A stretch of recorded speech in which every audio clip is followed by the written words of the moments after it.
Assalamualaikum warahmatullahi wabarakatuh.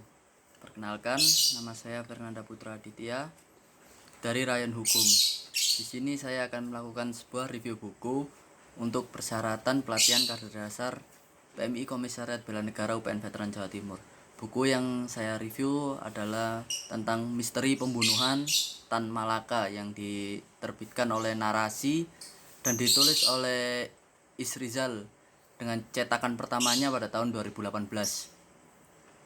Buku ini dari secara garis besar menceritakan tentang kehidupan Tan Malaka, dimulai ketika ia masih berada di Minangkabau, kemudian ia berada dalam pelarian dan hingga kematiannya yang menimbulkan kontroversi karena ada beberapa macam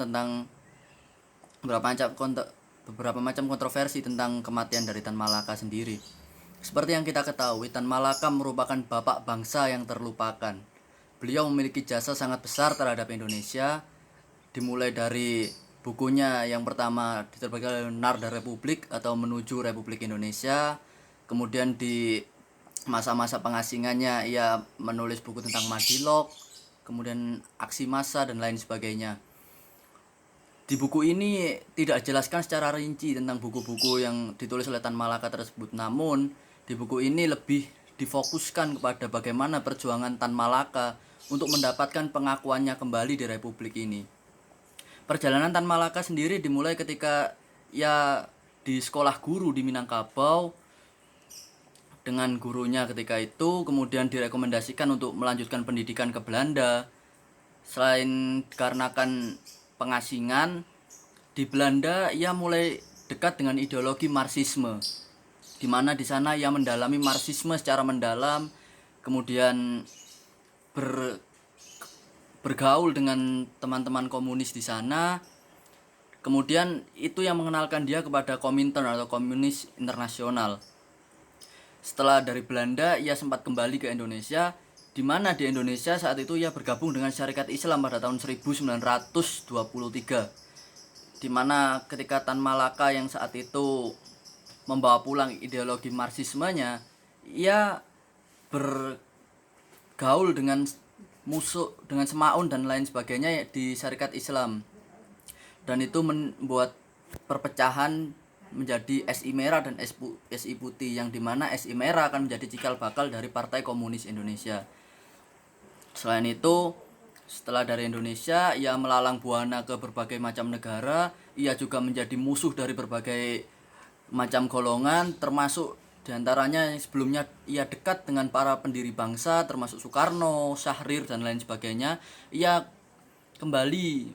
menjadi musuh bagi mereka di akhir hayatnya. Hingga pada tahun 1948 ketika itu ia juga dimintai pertimbangan oleh PKI untuk melakukan kudeta terhadap pemerintahan revolusioner Soekarno, tapi Tan Malaka menolak, sehingga hal itu yang membuat pemberontakan PKI Madiun tahun 1948 gagal. Sejak sebelum itu, pada pemberontakan PKI tahun 1926, Tan Malaka juga sempat dimintai saran. Namun, Tan Malaka juga menolak, di mana ketika itu dia sudah mengirimkan surat kepada PKI melalui Alimin, di mana ketika itu ia berada di Filipina untuk mengirimkan surat itu ke Kongres PKI di Singapura ketika itu. Sehingga ia dianggap sebagai pengkhianat oleh PKI. Sejak saat itu hubungan mereka mulai renggang antara komunis Indonesia dengan Tan Malaka.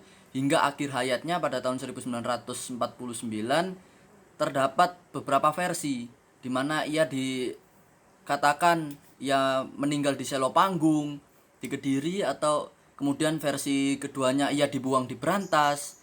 Itu masih menjadi kontroversi hingga saat ini. Kemudian setelah 60 tahun berlalu, kontroversi itu akhirnya terpecahkan, tapi kita masih belum mengetahui siapa pembunuh dari Tan Malaka sebenarnya.